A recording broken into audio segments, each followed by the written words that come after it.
पूज्य संत श्री आसाराम जी बापू के श्री चरण कमलों में कोटि कोटि प्रणाम। मैं जिला राजनांदगांव छत्तीसगढ़ से आया हूँ। मेरा नाम BR सिन्हा है और मैं लक्ष्य छत्तीसगढ़ अखबार का संपादक हूँ और विगत 16 वर्षों से मीडिया जगत से जुड़ा हुआ हूँ। पूज्य बापू जी के सानिध्य में आकर तो लोगों को लाखों अनुभव होते हैं। ऐसा ही अनुभव मुझे भी प्रत्यक्ष रूप से हुआ। कई अनुभव लोगों ने सुनाया, लेकिन मेरा अनुभव बड़ा गहरा है और आपको मालूम है कि मीडिया वाले जल्दी किसी बात पर यकीन नहीं करते हैं। मैं स्वयं मीडिया से जुड़ा हूं, लेकिन बापूजी के सानिध्य में आकर जब मुझे ये लाभ प्राप्त हुआ तो मालूम चला कि बापूजी साक्षात भगवान हैं। ये घटना है 2010 की। 2010 से मुझे बहुत भयंकर व्याधि जो ब्रेन की तकलीफ़ है वो हो गई और ब्रेन की जो नसें हैं कनपट्टी के पीछे वाली, उसमें ब्लड सर्कुलेशन संबंधी तकलीफ़ हुई और साथ ही साथ लीवर का भी भयानक रोग हो गया, जिससे मुझे इतनी तकलीफ़ हुई और उसका इलाज मैं लगभग 2-3 वर्ष से कराने के लिए बड़े बड़े राष्ट्रीय लेवल के डॉक्टरों तक गया।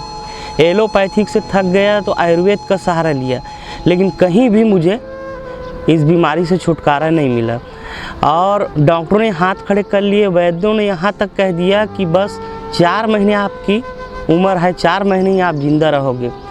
अब मुझ पर वज्रपात और तब हो गया जब कुंडली देखने वाले उच्च कोटि के ज्योतिषियों ने भी कह दिया कि आपकी अल्पायु है।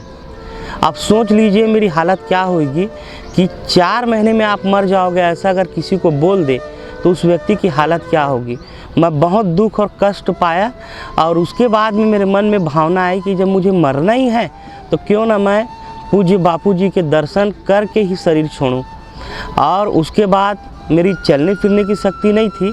पूज्य बापू जी 2012 जून में गुरु पूर्णिमा के लिए रायपुर आए तो कुछ आसपास के साधकों ने मुझे पकड़कर पूज्य बापू जी के सत्संग स्थल तक ले गए और फिर वहाँ पर पूज्य बापू जी जो लाइन लगी थी उस लाइन में खड़ा था। बापू जी आए और सोच रहा था, इतने में बापू को मैंने चिल्लाया कि बापू मुझे बचा लो, मैं 4 महीने का मेहमान हूँ। ऐसा करके बहुत परेशान होकर एकदम दुख में मैं चिल्लाया तो बापू तत्काल वहाँ पर आए और बिजली की फुर्ती से मेरा कॉलर पकड़कर उठाते हुए बोले कि तू अगर 4 महीने में मर गया तो मैं तेरे साथ मरूंगा, ये उनके शब्द थे।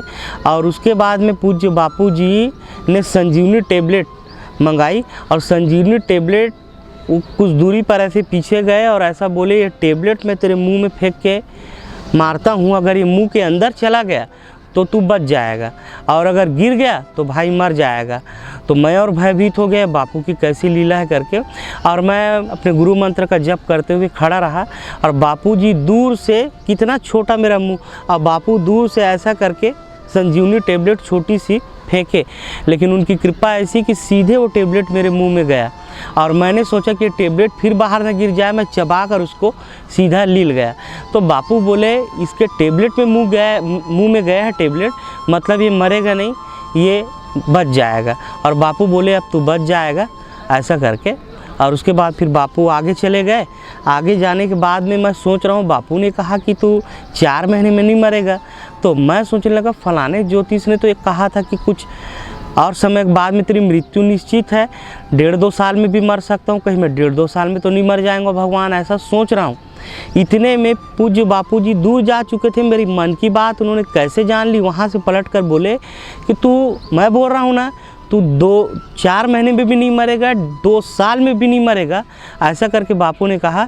और बोले जब तक कि मैं इजाज़त नहीं दूंगा मेरे सेवाधारी को मौत नहीं ले जा सकती, ऐसा बापू ने कहा। पैरों से कट का ऐसे उन्होंने चिन्ह बनाया और उसके बाद बोले कि निश्चिंत होकर जाओ करके। उसके बाद से मैं आया हूँ।